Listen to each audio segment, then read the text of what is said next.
Okay, so Gabe's in town, and we got Kramer with us as well.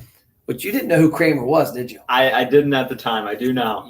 Two people today, David and you, both didn't know who Kramer is. Shame on you guys. Okay, so let's talk about a question that Gabe had. Gabe's on our team. He's visiting from Wheaton College for a couple of weeks, and he had a restaurant the other day. Ask him a question, or at least give him an objection. What was the focus of it?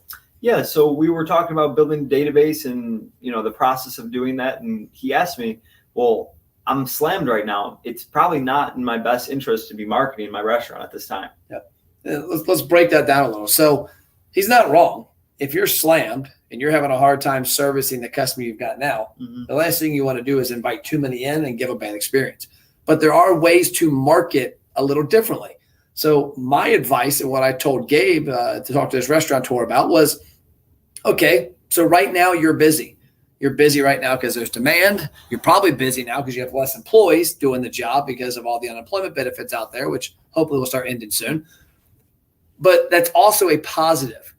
You've got more people in your business. You're not going to be as busy in 6 months as you are now. So this is an opportunity to gather information because 85 to 90% of consumers that visit a restaurant are not in that restaurant's database. And so if you've got a lot of people coming in now, let's say you've got 1,000 people a week, instead of sitting on your hands, do a very hardcore approach with your team. And I know there's a lot going on now and there's a little more stressful times than normal and people are busy, but you want to get as much information as you can now so that in 6 months, when things start to go down a little, you have an opportunity to reach out to them. I had a restaurant about 2 years ago say, Matt, we're not going to work with you guys until we get 3 or 4 months in because we're going to be slammed during our honeymoon. I said, you're exactly right. You're going to be slammed. But then the honeymoon starts to end and your sales start going down.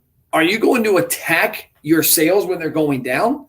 Why not attack them before they go down? Let's put some tactics in place early on to gain the data of the people who are flocking in. Like, there's a Raising Cane's out here you went to for the first time the other day. Delicious. When that opened, there were cars wrapped around everywhere. And now it's a different type of brand. They got a little cult following going there. But that's an opportunity to get more people's information so that when that honeymoon starts, you can see it. You're month 1, 2, 3, and it's going to start peaking. Then you hit the email. Then you hit the text. Then you hit the retargeting. Then you hit that database to make sure the honeymoon doesn't go away, lasts longer, and maybe goes up. But yes, there are times when inviting people in or coming back more often might not be in your best interest. So if you're going to gather 500 people's information next week, I wouldn't have an autoresponder in there with a VIP offer to come back next week. If you're hurting for people to serve the right people, you still want to make sure good experience, but it's still an amazing opportunity to gather data when people are coming to your restaurant. So when they are coming to your restaurant, you can invite them back.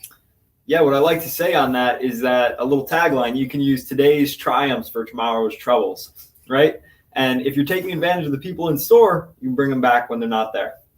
There it is. You heard it. Matt, Gabe, and Kramer. We're out. See ya.